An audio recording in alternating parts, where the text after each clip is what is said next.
जय गुरुदेव, जय जय गुरुदेव, जय जय गुरुदेव, जय जय गुरुदेव, जय जय गुरुदेव, जय जय गुरुदेव, जय जय गुरुदेव, जय जय गुरुदेव। निज गुरु ज्ञान विपुधर आए, निज गुरु ज्ञान विपुधर आए, महामंगल मत सब ही उठाए, महामंगल मत सब ही उठाए। निज गुरु ज्ञान विपुधर आए, निज गुरु ज्ञान विपुधर आए। श्रीमद् करुणा सागर महाराज की जय, कैवल धाम की जय, श्री अविचलदास जी महाराज की जय।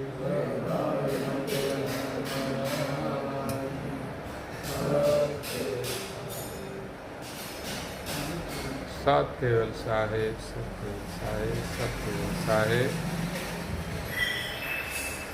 परम गुरु श्रीमद करुणा सागर महाराज श्री रचित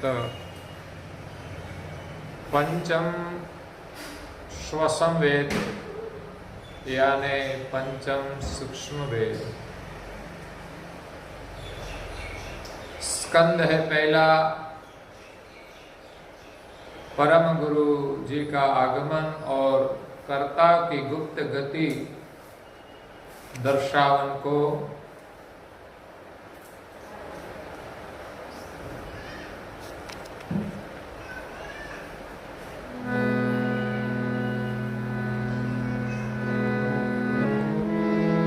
चौपाई नंबर है 6।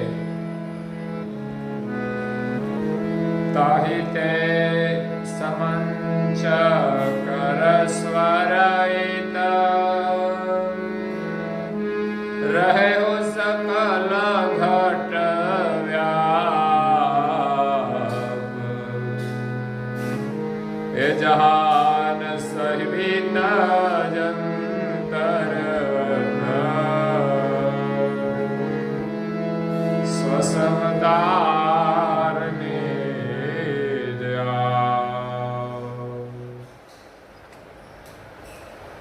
प्रिय भक्तजनों, ज्ञान संप्रदाय के आद्य स्थापक अनंत ब्रह्मांडाधीश केवल कर्ता के परम विशेष अंश सकर्ता सिद्धांत का प्रतिपादन करने वाले पंचम स्वसम वेद के रचयिता, अनंत अंशों के तारणहार, केवल धर्म धुरंधर, महान समर्थ, परम श्रेष्ठ, परम विभूतिवान, परम दयालु, परम कृपा निधि, नव बुद्धि के सागर, सर्वज्ञ दिव्य परम गुरु श्रीमद करुणा सागर जी महाराज विश्व भर के मनुष्य तनुधारे चैतन्य जीवात्माओं को यथार्थ ज्ञान का उपदेश देते हुए स्वरचित पंचम श्वसम वेद ग्रंथ में स्कंद 1 में सर्जनहार की गुप्त गति का बोध देते हुए कहते हैं, इस सर्जनहार ने इस सृष्टि की रचना किस प्रकार की है और ये जो पंचम श्वसम वेद है वो क्या है। तो श्वसम वेद जो शुद्ध और सरल प्राण है, श्वास है, जिस प्राण में सारे सृष्टि का संच भरा है, जिस प्राण से सृष्टि चलायमान है, वो प्राण सोहम तार है। और सर्जनहार ने इस सोहंग प्राण के माध्यम से सारी सृष्टि की रचना की है। इसीलिए दुनिया मानते हैं कि ये जो सोहंग प्राण है वही परमेश्वर है। लेकिन गलती कहाँ है कि खुद को भी सोहंग प्राण मान लेते हैं कि अहम ब्रह्मा। वास्तव में सोहंग ब्रह्म सारी सृष्टि का जीवन है और उनका भी कारण जीवनदाता है। सोहंग प्राण वो प्रकाश है, चेतना है, समस्त ब्रह्मांड में व्यापक है और इस प्रकाश का प्रकाशक सर्जनहार है। लेकिन किसी की गति या मति वो सर्जनहार तक नहीं पहुंची, किसी की दृष्टि वहां तक नहीं पहुंची। सनक सुखदेव सिद्ध नारद कपिल दत्त कबीर सत पाए जे पद विरामी। इस सोहंग पद में सब विराम हो गए, लेकिन उनसे आगे इस सोहंग का जो कारण है, सोहंग ब्रह्म और सर्जनहार दोनों एक मेक है, लेकिन उसकी गति का पार नहीं पाया। ताहिते समंच कर स्वर इत, यही सोहंग स्वर के संबंध से रचेहु रहेहु सकल घट व्याप। इस सोहंग प्राण दुनिया के सभी शरीर के साथ वो व्यापक है।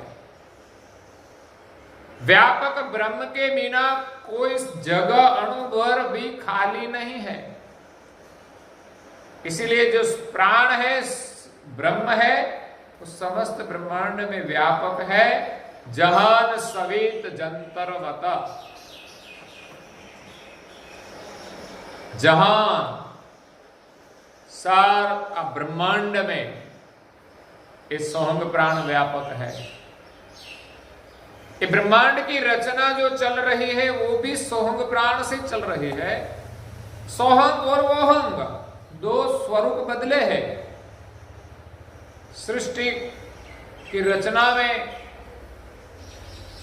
प्रकृति में जो वर्तमान करते हैं वो ओहंग प्राण है। जो ब्रह्मांड में भी ओहंग और सोहंग चल रहा है, जिसी के कारण अंतरिक्ष की जो रचनाएं चल रही है, सूर्य चंद्र तारा आदि वर्षा हो रही है, ब्रह्मांड के जो देवताएं काम कर रहे हैं, वो ब्रह्मांड का सोहंग प्राण का जीवन लेकर सभी देवताओं अपने अपने ओहंग प्राण से कार्य कर रहे हैं। इसी प्रकार के मृत्युलोक में भी जितने भी शरीर है, स्थावर और जंगम, सभी का जीवन सोहंग प्राण है। जहान सवित्त जंतरवत, इस जहान में इस सोहंग प्राण यंत्रवत चल रहा है। सवित्त, सबका वित्त वो सोहंग प्राण है। इस प्राण का प्रकाशक सर्जनहार है। एक ही सर्जनहार है और एक ही सर्जनहार का ये ब्रह्म रूप प्रकाश है। इसमें सभी देवताएं काम कर रहे हैं। हम कोई ब्रह्म के अंश नहीं है, उनके सजाति भी नहीं है। ब्रह्म तो एक ही है और अंश भिन्न भिन्न है। तो ये अंश है वो ब्रह्म प्रकाश के प्रकाशक है, सर्जनहार उनके अंश है, उनकी लक्षणाएं हमारे में है। सर्जनहार की लक्षणा है जान पणु, सर्वज्ञ जान, जिस जान से समस्त ब्रह्मांड का वो संचालन करते हैं, समस्त ब्रह्मांड को जीवन देते हैं। सारा ब्रह्मांड चेतन है और उनकी जान से जाणपणु क्रिया शक्ति, जाणपणा से वो सारी सृष्टि का ख्याल रखते हैं। कोई भी चीज उनकी जान से बाहर नहीं है। ऐसा कुछ नहीं कि उनको पता न चले।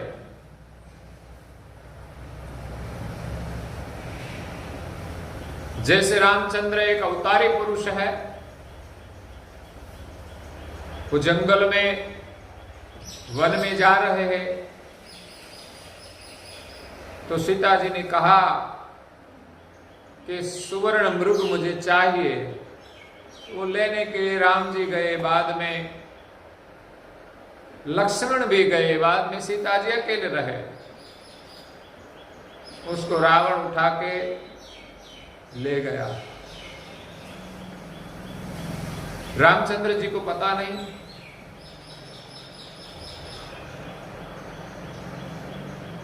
और कौन ले गया, बाद में पूछा हमारी सीता का, कहाँ गई, देखा आपने सीता को? और उनकी पहचान हनुमान जी से हुई। बाद में हनुमान जी ने सीता जी की शोध की और रामचंद्र जी लंका में जाकर रावण के साथ युद्ध करके सीता जी को वापस ले आए। ये अज्ञान एक विसर्जन भावना है जो देवताओं में भी काम करती है। वो विशेष अंश तो है ही, उसमें जो सामर्थ्य है वो तो है ही, लेकिन कभी कभी कोई कार्य के लिए उनको भी कर्म बंधन लागू पड़ता है। और 84 तत्व इसमें भी जो सर्जनहार ने उनके शरीर में रखे हैं वो काम करते हैं, वो भी कर्म के अधीन है, सर्जनहार के नियम के अधीन है। लेकिन सर्जनहार से ऐसा नहीं होता कि उसके अनजान में कुछ हो जाए। वो तो सृष्टि से परे है, वो सृष्टि में आते ही नहीं। सूर्य अपने स्थान पर है और मृत्युलोक को प्रकाश देता है। वो कभी भी यहां अपने स्वस्वरूप से कभी सूर्य यहां नहीं आते, क्योंकि सर्जनहार अपने स्थान पर है, अपना चौतरफ प्रकाश है, इसमें तो सृष्टि है।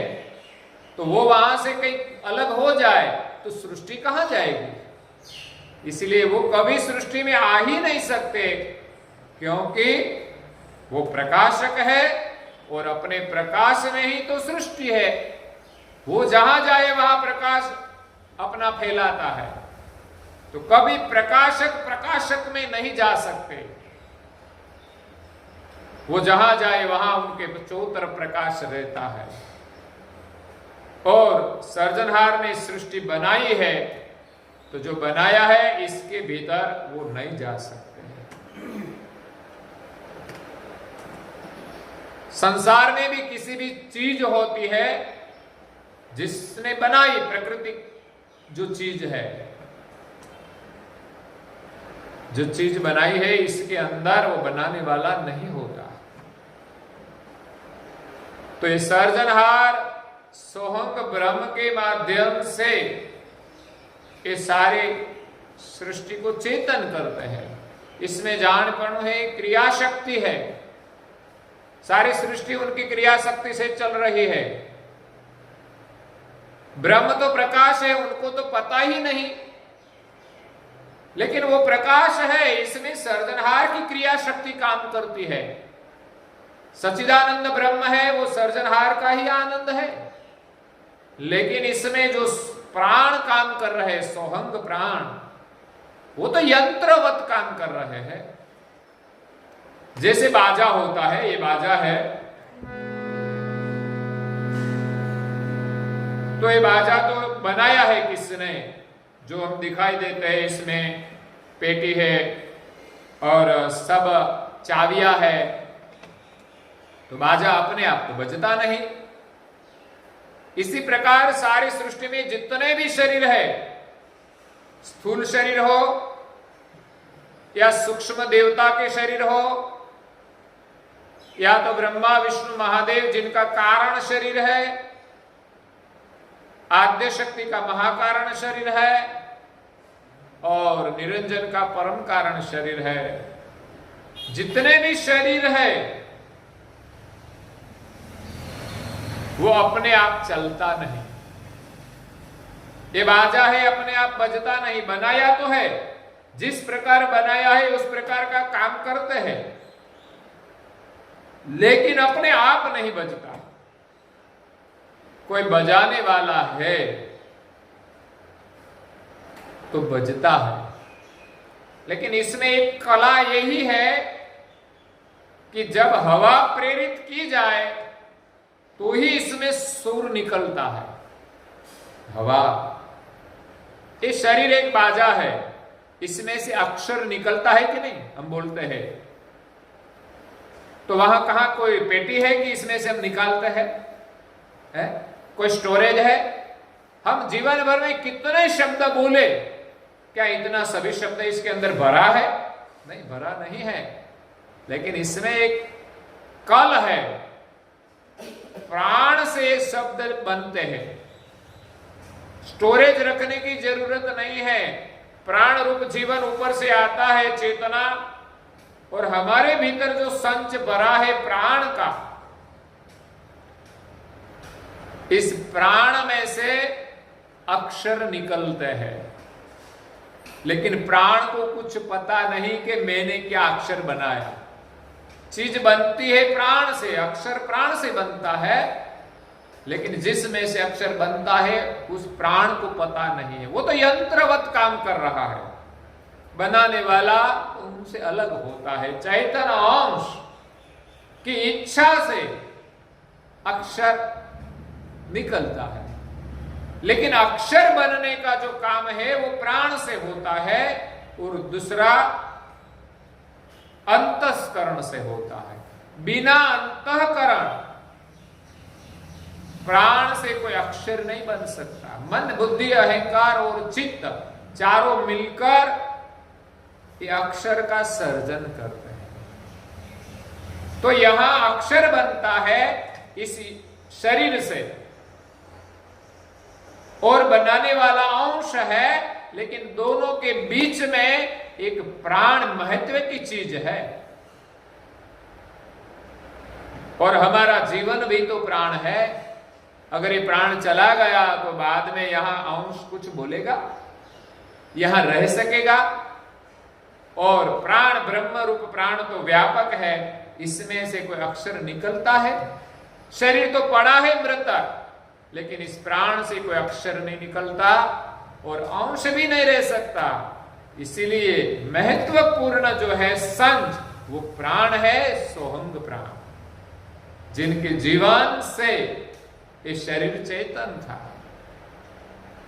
तो यहां परम गुरु जी कहते हैं कि जहान सवित जंतरवत, पूरे विश्व में ये यंत्रवत चलता है।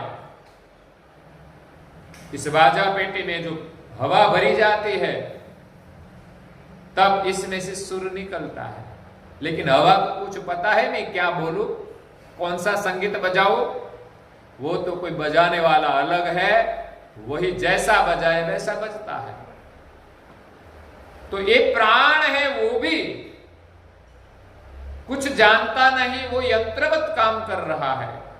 इसलिए कई लोगों ने प्राण की साधना की, प्राण का अनुभव किया, लेकिन सर्जनहार की पहचान नहीं हुई, क्योंकि वो प्राण को ही कारण रूप मानने लगे कि इस प्राण में ही सब शक्ति है। लेकिन प्राण में चेतना कहां से आई, प्राण में इतना सामर्थ्य कहां से आया, वो पता नहीं किसी को। लेकिन सारी सृष्टि का जो कारण है जीवन, वो स्वसम निज तार, स्वसम तार निज आप। ये स्वयं जो सोहंग श्वास है, श्वसन तार है, जो सम है, जिस तार के भीतर सर्जनहार ने इस संच भरा है, जिस संच से ही सारी सृष्टि का उद्भव हुआ है। तो सोहंग की गति बहुत गहन है, पांचवा वेद है। और परम गुरु जी कहते हैं कि जो स्वसम तार निज आप, वो तार है, सूक्ष्म तार है, व्यापक होते हुए भी तार है, क्योंकि इन तार का संबंध सभी अंशों के साथ है। कहा है, कही तारे तन प्रोया लोक चतुर्दश खंड स्थावर जंगम जलधर अणुआदि ब्रह्मांड तेहि तारे तन परोइया। यही एक सूक्ष्म तार है, सोहंग तार है, श्वसन तार है, जिन तार से सर्जनहार ने समस्त ब्रह्मांड की जो रचना की है, इसमें कीट पतंग प्राणी पशु पंखी देव दानव मानव ब्रह्मा विष्णु महेश शक्ति और निरंजन तक के सभी के जो शरीर है, वो शरीर को इस धागे में जैसे मोती पिरोया जाए वैसे पिरोया है, उनसे अलग नहीं हो सकता। उनसे अलग होकर वो चेतन नहीं रह सकते। इसीलिए ब्रह्मांड में अनेक विभूति युक्त देवताएं हैं, सूक्ष्म देह के, और इनसे भी बड़े 3 देव हैं, कारण देव के देवता, कारण देह के देवता, और इनसे बड़ी प्रकृति है, महाकारण देह है उनका, और इनसे बड़े सबसे बड़े देव कोई है, देव में सबसे बड़े कोई देव है तो वो आद्य पुरुष कहा जाता है, निरंजन। आद्य पुरुष मतलब इस सृष्टि का जो तत्वों का पसारा है वो उनसे हुआ है। ये जो देह का पसारा है वो पसारा उनसे हुआ है। सर्जन तो सर्जनहार का है, वो सबसे अलग है। तेहि तारे तन प्रोइया, एक सोहंग तार है जो समस्त ब्रह्मांड में सभी घाट में व्यापक है। लोक चतुर्दश खंडा, सृष्टि में 14 लोक है, भिन्न भिन्न लोक में भिन्न भिन्न देवताएं निवास करते हैं, जिनका वर्णन परम गुरु श्रीमद करुणा सागर महाराज श्री ने अगाध बोध में किया है। कहा है कि सबसे पहले मैं अंतरिक्ष में निरंजन के धाम में गए।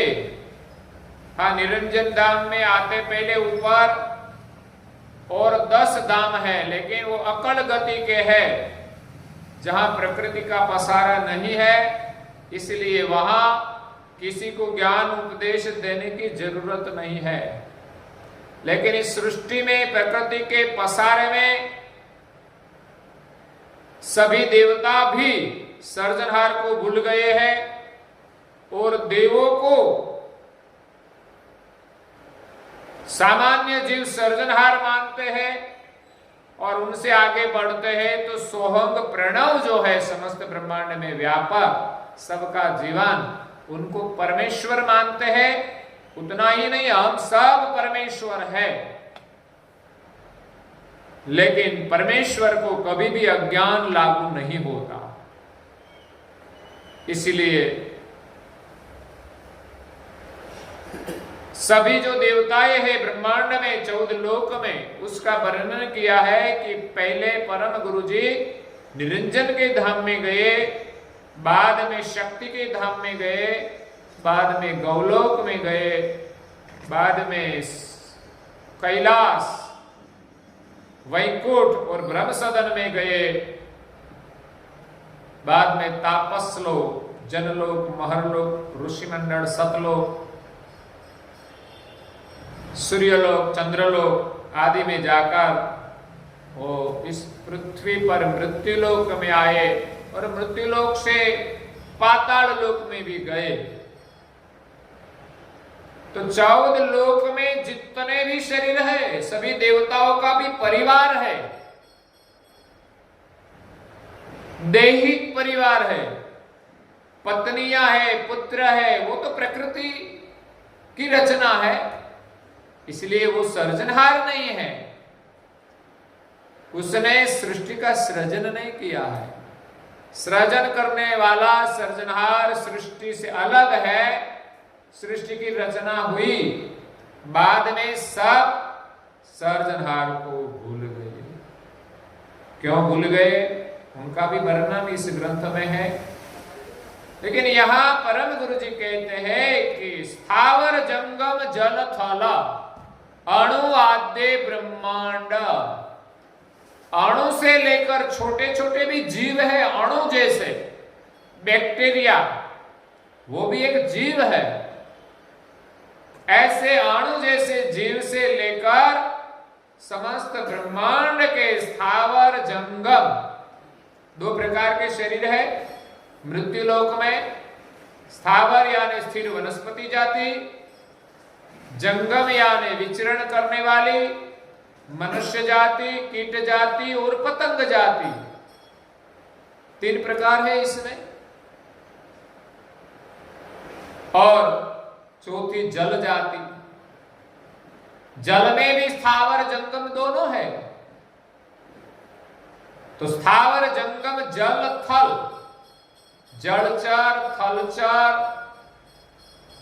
मारुतचर, नभचर, अग्निचर, 5 तत्वों में विचरण करने वाले भिन्न भिन्न जीव है।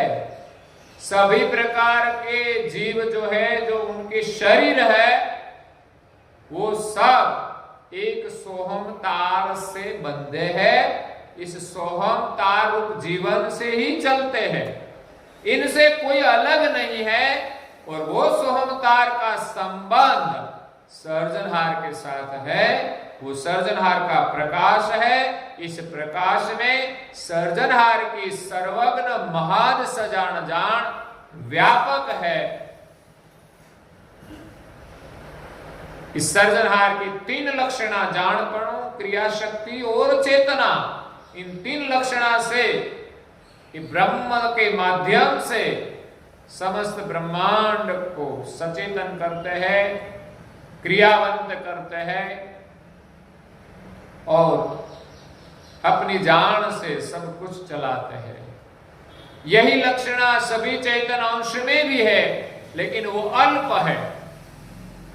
इस शरीर को चलाने के लिए 3 लक्षणा काम करती है, जो लक्षणाएं ब्रह्म में नहीं है। चैतन्य अंश, ब्रह्म और शरीर, ये 3 चीज से सृष्टि का व्यवहार चलता है। ऐसा नहीं कि जड़ और चैतन्य 2 ही है, इसमें 3 चीज है। जड़ शरीर है, चैतन्य अंश है और बीच में प्रणव जो है, श्वास है, वो समचेतन है। न वो संपूर्ण जड़ है, न वो पूर्ण चेतन है। इसलिए तीनों मिलकर एक साज चलता है। तो परम गुरु जी कहते हैं कि सोहंग जो तार है वो क्या है, उनका निरूपण इस 5वां जो वेद है, इस ग्रंथ में सब कुछ है। कहते हैं तेहि लक्ष्य निर्णय निरूपण निगम पंचमाय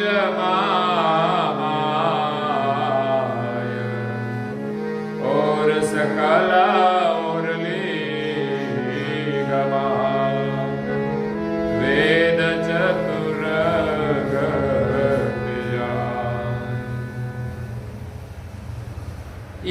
लक्ष्य का निरूपण पंचम वेद में है। पांचवा जो वेद है उनकी जो गति है, इस गति में ही ये लक्ष्य का निरूपण है। नहीं तो चार वेद में तो क्या है कि ब्रह्म ही एक सचराचर व्यापक है और हम सब ब्रह्म है। ब्रह्म को अकर्ता कहते हैं, फिर भी सृष्टि का कारण मानते हैं। लेकिन ये लक्ष्य का निरूपण चार वेद में नहीं है कि सृष्टि का कर्ता कौन है, किस प्रकार सृजनहार ने इस सृष्टि का सृजन किया है और सारी सृष्टि के सभी प्रकार के जो शरीर है वो एक सोहम तार से जुड़ा हुआ है। सभी गांठ इनके अंदर परोया है। वो लक्ष्य का निरूपण चार वेद में नहीं है। इसलिए चार वेद में इस सृष्टि का सृजनहार का कोई स्थापन नहीं है। कभी ऐसा कहा जाता है कि ब्रह्म से अपने आप सृष्टि का सृजन हुआ और अपने आप इसमें समाहित हो जाते हैं। इसलिए हम सब ही ब्रह्म है। लेकिन इस सिद्धांत से सृजनहार की प्राप्ति नहीं होगी और खुद की भी पहचान नहीं होगी कि हम कौन है। हम ब्रह्म है, इस ब्रह्म में सब जीते हैं। हाँ, शायद वो संयम में रहकर साधना करके अपनी वृत्ति को प्रकृति से उपराम करते हैं तो ब्रह्म का जो आनंद है, सच्चिदानंद ब्रह्म है, वह आनंद उनको मिलता है। लेकिन वो जो ब्रह्म होता तो उसको आनंद लेने की क्या जरूरत है, वो स्वयं ब्रह्म है तो। लेकिन आनंद करने वाला कोई अलग है तो उसको आनंद मिलता है ब्रह्म का। इसीलिए यही लक्ष्य का निरूपण परम गुरु जी कहते हैं कि पंचमे वेद में है और सकल ओरली गम। और चार वेद में जो वर्णन किया है, वेद चतुर्गति जाय, चार वेद की जो गति है उसके अंदर जो वर्णन किया है वो सारी सृष्टि का वर्णन है, कृत का वर्णन है, लेकिन कर्ता का कोई स्थापन नहीं है। कर्ता का स्थापन तो पांचवा वेद में है। और सारी सृष्टि में सृजनहार की जो गति है, जो व्यापक है, किस प्रकार सृजनहार सारी सृष्टि को जीवन देता है, इस लक्ष्य का निरूपण पांचवें वेद में है। इस पांचवा वेद की गति के साथ हमारी जब एकता होगी तब परम गुरु के लक्ष्य के अनुसार हमें सृजनहार की प्राप्ति होगी। लेकिन सोहंग जो प्राण है वही हम मान ले कि हम वही है तो कभी हम सृजनहार को नहीं प्राप्त करेंगे। सृजनहार हमसे अलग है, हमारा बनाने वाला है, तो हम सृजनहार कैसे हो सकते हैं। सभी घाटों में भिन्न भिन्न अंश है, सबके कर्म भी भिन्न भिन्न है। एक ब्रह्म ही सब में होता तो सबके कर्म एक होते, लेकिन ऐसा नहीं होता। लेकिन मानते हैं वो कुछ अज्ञान है। इस अज्ञान को दूर करने के लिए परम गुरु जी इस विश्व में प्रकट हुए हैं और पांचवा वेद का ज्ञान देकर इस ब्रह्म ज्ञान का जो सिद्धांत है, ब्रह्म सिद्धांत है, उसका ज्ञान दूर करके इस ब्रह्मांड में एक ही सृजनहार का स्थापन किया है। जब तक ये लक्ष्य का अविलोकन नहीं करेंगे तब संसार में अनेक ईश्वर की जो मान्यता है वो कभी दूर नहीं होगी और एक दूसरे में जो विवाद है वो भी कभी खत्म नहीं होगा। सब लोग अपने अपने ईश्वर को ही मानते हैं, दूसरों को नहीं मानते। एक ईश्वर है, सृजनहार एक है, उसका स्थापन इस परम गुरु के लक्ष्य के बिना संसार में नहीं होगा। और एक ब्रह्म का जो स्थापन किया है इसमें सृजनहार का स्थापन नहीं है। मान्यताएं है एक ब्रह्म की, लेकिन इसमें सृजनहार का स्थापन नहीं है। जैसे मुसलमान अल्लाह कहते हैं ब्रह्म को, हिंदू ब्रह्म को व्यापक जो मानते हैं, दोनों एक ही है, लेकिन वो सर्जनहार नहीं है। सर्जनहार उनसे अलग, उनके प्रकाशक है, वो लक्ष्य किसी के पास नहीं है। परम गुरु जी ने इस पंचम वेद में यही लक्ष्य का निरूपण किया है। तो आगे परम गुरु जी उनका विस्तार से वर्णन करते हैं कि सर्जनहार की जो गहन गति है, जो एक एक चौपाई से हमें उसका ज्ञान होता है, जिसका वर्णन हम कल सुनेंगे। और आज के प्रवचन को यहाँ विराम देते हैं। श्रीमद् करुणा सागर जी महाराज की, कैवल धाम की जय। श्री अविचलदास जी महाराज की जय। सत्य साई, सत्य साई, सत्य साई।